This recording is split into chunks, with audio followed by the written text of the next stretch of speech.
Okay, so now for this part of physiology, calculation of reabsorption and secretion rate. Now we're going to be talking about filtered load. It's basically the amount of substance which is going to be present in the Bowman's capsule. This means that the capillaries have already filtered the substance and it's present in the Bowman capsule. That is your filtration rate. Now we know that this whatever it has been filtered, it is actually 20% of the renal plasma flow, which is going to be a GFR multiplied by plasma flow. Excretion rate, what is being excreted, it's concentration of that substance in urine multiplying with the urine flow rate. Reabsorption is simply whatever has been filtered is reabsorbed, so you just see how much is filtered and you have to just simply minus it with the excretory product. The most very important part is basically the FeNA, which is basically the excretion of sodium ion, fractional excretion of sodium. How do you measure it? How much has been excreted and how much was actually filtered, कि कितना इसमें से filter होकर sodium आया और कितना actually urine में गया, because a lot of sodium is reabsorbed during the process.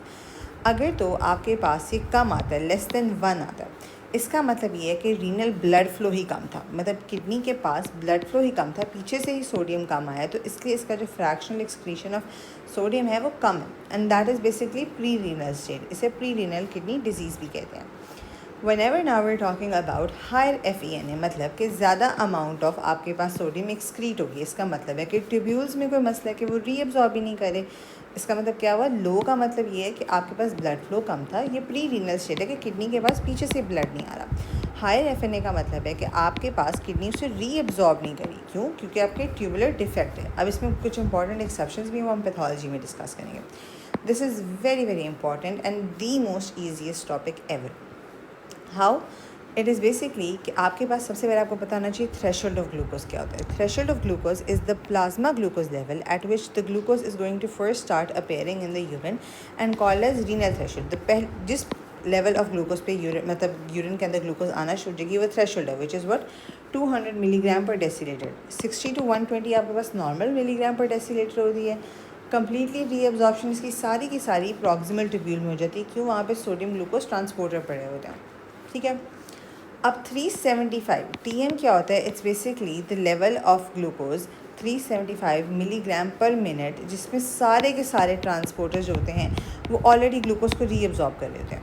तो 375 से ऊपर जितने भी अब ग्लूकोज आएंगे सब ने सिंपली एक्सक्रीट आउट हो जाने, बिकॉज ऑलरेडी सारे ट्रांसपोर्टर्स जो हैं वो ऑक्यूपाइड हैं. Each sodium glucose transporter can only transport a certain amount of glucose per minute.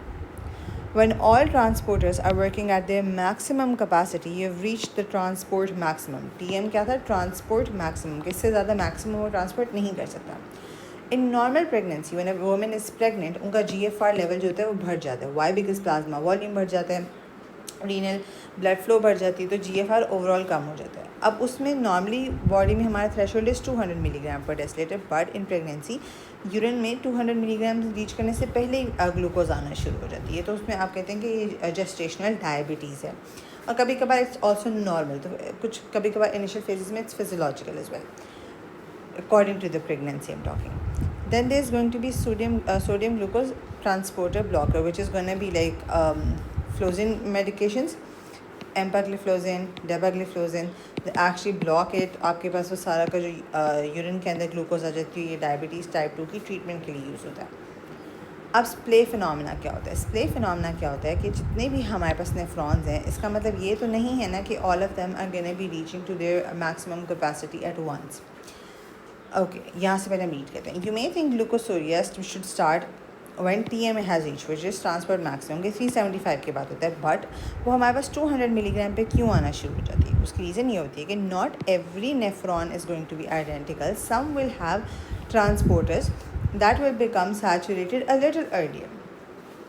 ठीक है. So glucose start leaking into urine gradually, not all at once. तो आप देख सकते हो कि ग्रेजुअल इंक्रीज आना शुरू हो जाता है इन द यूरिन का. हमारे पास जो नॉर्मल यूरिन का लेवल होता है, इन द नॉर्मल ग्लूकोज का लेवल होता है जो इन द यूरिन, वो ग्रेजुअली आपका इंक्रीज़ करते हैं, नॉट सडनली कि 375 होगी एकदम से सारा का सारा ग्लूकोज होगा वो यूरिन में आ जाएगा. वो ग्रेजुअली आता है डिपेंडिंग ऑन ट्रांसपोर्टर्स.